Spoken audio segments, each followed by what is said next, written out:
श्री स्वामी समर्थ. देवाचे लक्ष आहे बर का. याविषयी एक कथा आपण पाहणार आहोत. एके दिवशी सकाळी दारावरची बेल वाजली आणि रामरावांनी दरवाजा उघडला. तेव्हा त्यांनी पाहिले की एक आकर्षक बांध्याची व्यक्ती समोर हास्य करीत उभी होती. त्यांनी म्हटले, बोला, काय काम आहे? ते म्हणाले, ठीक आहे भाऊ, तुम्ही रोज माझ्यासमोर प्रार्थना करत होता म्हणून म्हटले आज भेटूनच घेऊ. रामभाऊ म्हटले, माफ करा, मी तुम्हाला ओळखले नाही. तेव्हा ते म्हणाले, बंधू, मी भगवान आहे.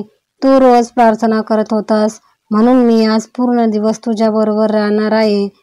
रामरावांनी चिडत म्हटले, ही काय मस्करी आहे?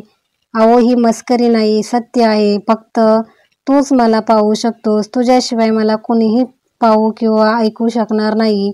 काही बोलणार इतक्यात मागून रामरावांची आई आली.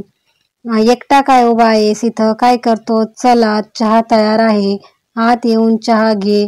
आईला काही तो समोरचा व्यक्ती दिसला नाही. आईच्या या बोलण्यामुळे आता आगंतुकच्या बोलण्यावर थोडा विश्वास होऊ लागला. रामरावांच्या मनात थोडी भीती होती.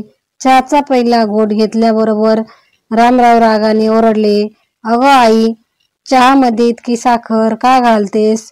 एवढे बोलल्यानंतर त्यांनी मनात विचार केला की जर या समोर बसलेला व्यक्ती जर भगवान असेल तर त्याला आईवर रागावलेले आवडणार नाही. रामरावांनी मनाला शांत केले आणि समजावलं की अरे बाबा, आज तू नजरेत आहेस, थोडे लक्ष दे.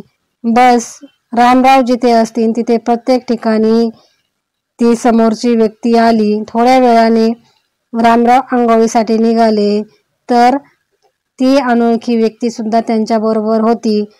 रामराव म्हटले, प्रभू, इथे तरी एकट्याला जाऊ दे. आंघोळ करून तयार होऊन मी देवपूजेला बसतो. रामरावांनी पहिल्यांदा परमेश्वराची मनापासून प्रार्थना केली, कारण त्यांना आज त्यांचा प्रामाणिकपणा सिद्ध करायचा होता. ऑफिसला जाण्यासाठी ते निघाले. प्रवासात एक फोन आला.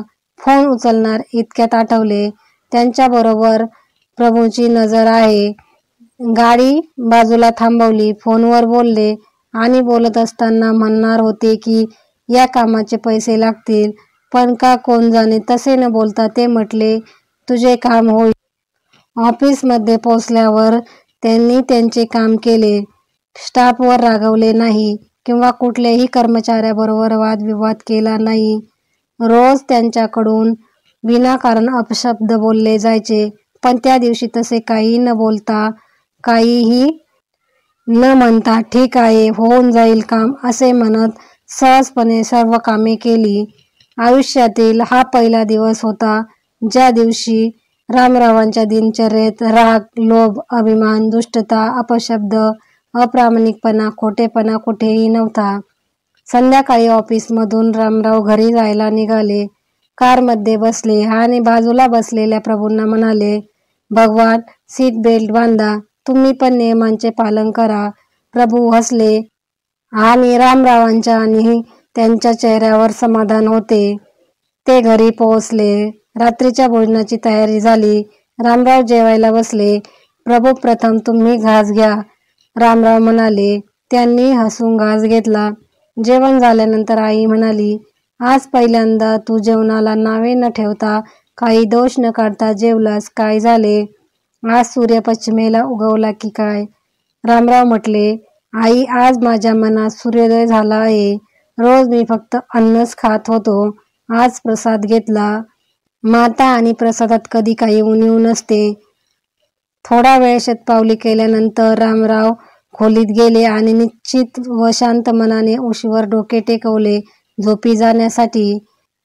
प्रभूंनी त्यांच्या डोक्यावरून प्रेमाने हात फिरवला आणि म्हणाले, आज तुला झोप येण्यासाठी संगीत किंवा औषध किंवा पुस्तकाची गरज भासणार नाही.